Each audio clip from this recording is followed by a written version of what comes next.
SITM বা sure success integrated teaching of mathematics অঙ্ক শিক্ষার এক প্রতিষ্ঠান। এখানে বিভিন্ন গুণী শিক্ষকরা আছেন অঙ্কের, তারা ক্লাস নিতে থাকেন। তো আমাদের আজকে উচ্চ মাধ্যমিকের মাধ্যমিকের বছরের বিভিন্ন প্রশ্ন চ্যাপ্টার ওয়াইজ আলোচনা হচ্ছে। তার মধ্যে আজকে থাকছে দ্বিঘাত সমীকরণ বা কোয়াড্রেটিক ইকুয়েশন, আর আলোচনা করবেন প্রশ্নোত্তর আমাদের প্রতিষ্ঠানের শিক্ষক সৈকত চক্রবর্তী। আচ্ছা, আজকে আলোচনা করব 2025-এর মাধ্যমিকের প্রশ্ন। ইংলিশ 3 রোমান 5, এতে মার্কস অ্যালটেড ছিল 1। প্রশ্নটা হচ্ছে 6x² + x + k = 0 সমীকরণের বীজদ্বয়ের বর্গের সমষ্টি 25/36 হলে k এর মান হবে 12। এই স্টেটমেন্টটা সত্য অথবা মিথ্যা এটা নির্ণয় করতে হবে। এখন আমরা ইকুয়েশনটা লিখে নিই। 6x² + x + k = 0। তা মনে করছি যে এই সমীকরণের বীজ দুটো হচ্ছে আলফা আর বিটা। তো আমরা জানি দ্বিঘাত সমীকরণের তত্ত্ব থেকে যে আলফা আর বিটা যদি কোনো সমীকরণ ax² + bx + c = 0 এর বীজ হয়, তাহলে আলফা + বিটা - b/a, অর্থাৎ এক্ষেত্রে x এর সহগ মাইনাস x এর সহগ ডিভাইডেড বাই x² এর সহগ, আর আলফা বিটা হবে c/a, অর্থাৎ এক্ষেত্রে constant k divided by x² এর সহগ 6। এখন এই দুটো প্রপার্টিকে ব্যবহার করে আমরা দেখব যে k এর মান 12 আসে কিনা। আরো একটা জিনিস প্রশ্নে দেওয়া আছে, সেটা হচ্ছে বীজদ্বয়ের বর্গের সমষ্টি 25/36, অর্থাৎ α² + β² = 25/36। এখন এইখানে আমরা a² + b² = a + b² - 2ab এই ফর্মুলা ব্যবহার করলে পাবো α² + β² = α + β² - 2 আলফা বিটা, আর এইচএস যেমন আছে তেমনই থাকবে। এখন আলফা প্লাস বিটার জায়গায় আমরা বসিয়ে দেবো -1/6 whole square minus twice alpha বিটার জায়গায় 2k/6 = 25/36। এখানে k আননোন দিয়ে একটা ইকুয়েশন পাওয়া গেছে। Now we will solve for k। আচ্ছা,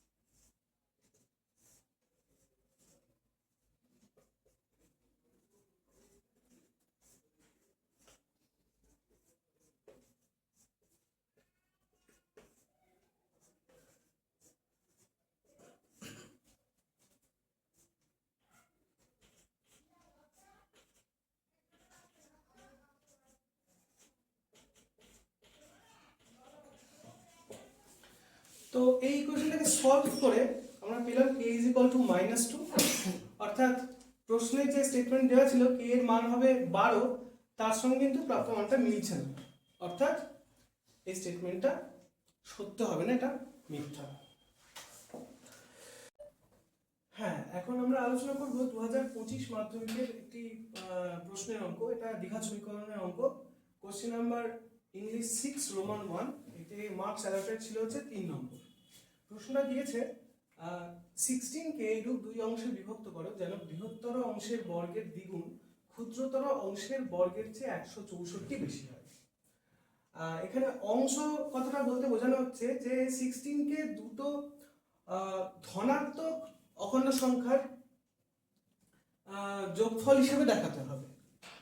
অর্থাৎ আমি যদি ধরে নিই যে 16 = x + y, তাহলে x আর y দুটোই আমরা নিচ্ছি ন্যাচারাল নাম্বার থেকে, অর্থাৎ x y দুটোই > 0 হবে। আর এখানে আমরা ধরে নিচ্ছি এক্স গ্রেটার দেন ওয়াই। এবার বলছে তাহলে এখান থেকে আমরা একটা রিলেশন পেলাম এবং আরেকটি রিলেশন পাবো এই কথা থেকে যে বৃহত্তর অংশের বর্গের দ্বিগুণ, অর্থাৎ বৃহত্তর অংশ এখানে হচ্ছে এক্স, তাহলে বৃহত্তর অংশের বর্গ হচ্ছে এক্স স্কোয়ার, তার দ্বিগুণ 2x স্কোয়ার, সেইটা সমান হবে ক্ষুদ্রতর অংশের বর্গের, অর্থাৎ ক্ষুদ্রতর অংশ y, তাহলে y স্কোয়ারের বর্গের 164 বেশি, তার সমান। এখান থেকে আমরা দ্বিতীয় সমীকরণটা পেয়ে গেলাম। এখন আমরা কি করব, এখানে প্রথম সমীকরণ থেকে আমরা এই y এর ভ্যালু পেয়ে যাচ্ছে x মাইনাস 16 মাইনাস x, এটাকে আমরা বসিয়ে দেব দ্বিতীয় সমীকরণে, অর্থাৎ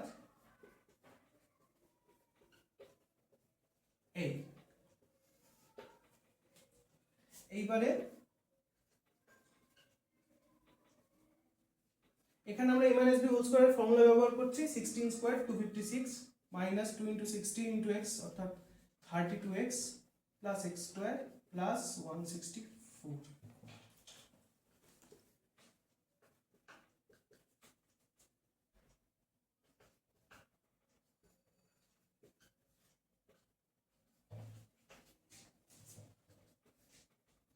এখানে বাঁদিকে 2x স্কয়ার, ডান দিকের x স্কয়ার ক্যান্সেল হয়ে x স্কয়ার মাইনাস 32x, এদিকে এলে 32x মাইনাস 430।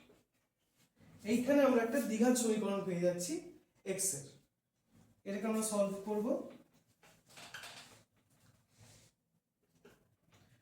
420 কে আমরা ভাঙতে পারি 42 ইনটু 0 10 এইভাবে, অর্থাৎ এটাকে আমরা 32x কে আমরা 42x মাইনাস 10x এইভাবে লিখতে পারি।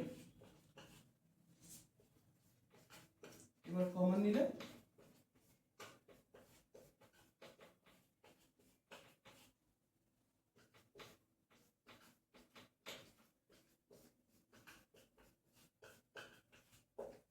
আমাদের ফ্যাক্টরাইজ করা হয়ে গেছে। এবার এই রিলেশন থেকে আমরা বলতে পারবো যে x plus 42 is equal two 0 অথবা x minus 10 is equal two 0, অর্থাৎ এই সমীকরণের দুটো বীজ হবে x is equal to minus 42 অথবা x ইজ ইকুয়াল টু 10। এইবার আমরা ফিরে যাব যে আমরা কি ধরে নিয়েছিলাম x এবং y সম্পর্কে, যে দুটোকেই ধরেছিলাম x এবং y দুটোই গ্রেটার দেন 0, অর্থাৎ এখানে এই দ্বিঘাত সমীকরণের যে ঋণাত্মক বীজটা এসছে একে আমরা অগ্রাহ্য করতে পারি।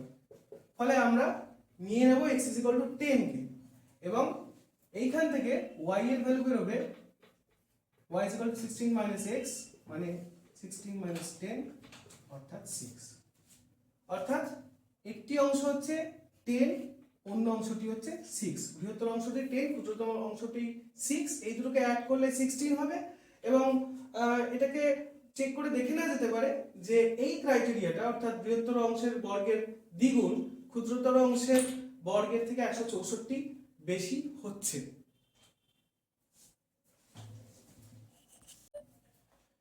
হ্যাঁ, এখন আমরা আলোচনা করব 2025 মাধ্যমিকে কোশ্চেন নাম্বার 6 রোমান 2। এখানে একটা সমাধান করতে দিয়েছে, এতে মার্কস অ্যালটেড হচ্ছে 3।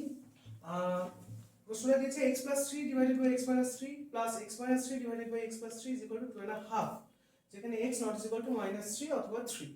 এখন এই প্রশ্নটা একটা দ্বিঘাত সমীকরণের প্রশ্ন। আমি চট করে দেখলে দ্বিঘাত সমীকরণ নাও মনে হতে পারে, কিন্তু আমরা এটাকে দেখবো যে একটা দ্বিঘাত সমীকরণের প্রশ্ন।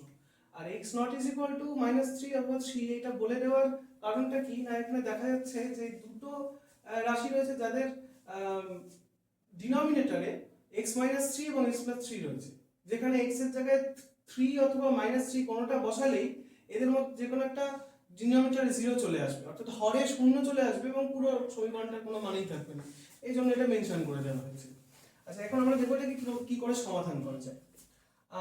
আমরা এটাকে সরাসরি x এর জন্য সমাধান না করে একটা অবজারভেশন করব যে এখানে লেফট হ্যান্ড সাইডে যেটা রয়েছে x plus 3 divided by x minus 3 আর তার সঙ্গে যোগ করা আছে x minus 3 divided by x plus 3, এই দুটো জিনিস একে অপরের অনন্যক।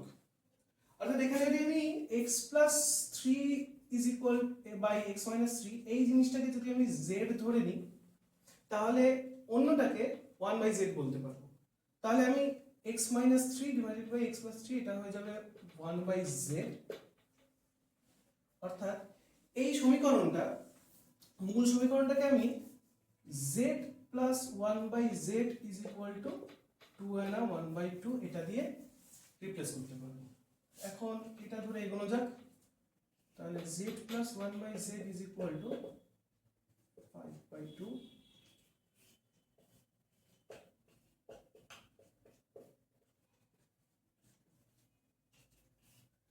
ক্রস মাল্টিপ্লিকেশন করে দিচ্ছি।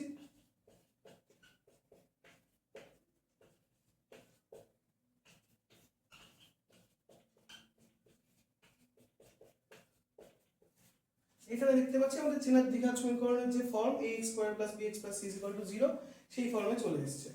এখন আমরা কি করব, এই 2 × 2 4, এই 4 কে এমন দুটো অংশে ভাঙার চেষ্টা করব, এমন দুটো ফ্যাক্টরে ভাঙার চেষ্টা করব যেখান থেকে আমি -5 টাকে বার করে নিতে পারি। এখন একটু চেষ্টা করলেই দেখা যাবে 4 কে আমি 4 × 2 লিখতে পারি, যেখানে 4 × 1 লিখতে পারি, যেখানে 4 + 1 এটাকে আমি 5 বলতে পারি। অর্থাৎ এই 2z² - 5z + 2 কে আমি -4z - z + 2 এইভাবে সাজিয়ে লিখতে পারি। এরপরে প্রথম দুটো থেকে কমন নেব 2z, তাহলে এখানে z - 2, আর দ্বিতীয় দুটো থেকে মাইনাস কমন নিলে z - 2 = 0। সো z - 2 কমন নিলে 2z - 1 = 0। এখান থেকে আমরা বলতে পারি z = 2, অর্থাৎ z - 2 = 0, সেখান থেকে আমরা বলতে পারি z = 2, অথবা 2z - 1 = 0, সেখান থেকে আমরা বলতে পারি 2z = 1 or z = half। এটা খেয়াল রাখবেন যে এখানে কিন্তু দুটো একটা অন্যটার অনন্যক এসেছে এটা। আচ্ছা, এবারে আমরা এই z টাকে অ্যাকচুয়ালি ধরেছিলাম x + 3 ডিভাইডেড বাই x - 3। তাহলে এই প্রথম যে রেজাল্টটা পেয়েছি সেখানে যদি আমি z কে আবার x + 3 ডিভাইডেড বাই x - 3 দিয়ে রিপ্লেস করে দিই, তাহলে কেন রিপ্লেস করছি না আমাদের খেয়াল রাখতে হবে, আমরা কিন্তু z এর জন্য সলভ করছি না, অরিজিনাল প্রবলেমটাকে আমাকে x বার করতে দেওয়া হয়েছে, সেজন্য আমাকে আবার x এ ফিরে যেতেই হবে। এখন তাহলে এখান থেকে আমরা পাবো আবার ক্রস মাল্টিপ্লিকেশন করলে x + 3 = 2x - 6, অর্থাৎ এখানে 2x এখানে x, তাহলে রাইট হ্যান্ড সাইডে x পড়ে থাকবে, এবং এই -6 টাকে লেফট হ্যান্ড সাইডে নিয়ে গেলে পাবো হচ্ছে 3 + 6 = 9, অর্থাৎ এখান থেকে একটা সমাধান পাওয়া গেল x = 9। দেখা যাক অন্যটা থেকে কি সমাধান পাওয়া যায়। আমি আবার যদি z টাকে এখানে রিপ্লেস করে দিই x + 3 divided by x - 3 = half দিয়ে, তাহলে আবার ক্রস মাল্টিপ্লিকেশন করলে পাবো 2x + 6 = x - 3, অর্থাৎ এই ক্ষেত্রে 2x এবং x লেফট হ্যান্ড সাইডে পড়ে থাকবে x, এবং এই +6 কে যদি রাইট হ্যান্ড সাইডে নিয়ে যাই তাহলে -6 - 3 = -9। অর্থাৎ এই সমীকরণের দুটো সমাধান পাওয়া যাচ্ছে, একটা হচ্ছে x = +9 আর একটা -9।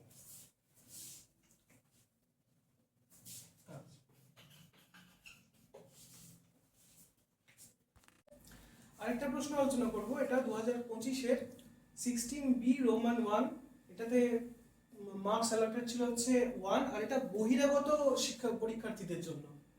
তা প্রশ্নটা হচ্ছে ax² + bx + c = 0, যেখানে a ≠ = 0 সমীকরণের বীজদ্বয় পরস্পর অনন্যক ও বিপরীত চিহ্ন যুক্ত হলে a + c এর মান কত হবে। তো আমরা ইকুয়েশনটা লিখে নিচ্ছি এখানে।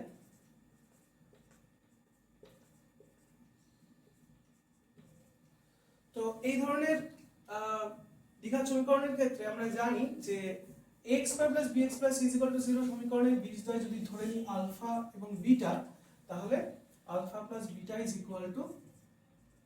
-b/a, অর্থাৎ -x এর সহগ ডিভাইডেড বাই x² এর সহগ, এবং আলফা বিটা = c/a, অর্থাৎ constant term divided by x² এর সহগ। এখন এই প্রবলেমের আরেকটি জিনিস দেওয়া আছে যে সমীকরণের বীজদ্বয় পরস্পর অনন্যক এবং বিপরীত চিহ্নযুক্ত, অর্থাৎ এটা বলতে চাইছে যে আলফা আর বিটার মধ্যে রিলেশন হচ্ছে আলফা = ওয়ান বাই বিটা এবং সামনে একটা মাইনাস চিহ্ন থাকবে, অর্থাৎ alpha is equal to minus one by beta. এখন এখানে যদি ক্রস মাল্টিপ্লাই করি তাহলে পাচ্ছি alpha beta is equal to minus one. এবারে শুধুমাত্র এই সম্বন্ধটা ব্যবহার করলে পাবো আলফা বিটার জায়গায় C by A is equal to minus one. এরপরে ক্রস মাল্টিপ্লিকেশন করলে পাবো C is equal to minus A এবং C plus A is equal to zero, অর্থাৎ A plus C, C plus A কে যদি লিখি এ প্লাস সি, তাহলে তার মান হবে জিরো।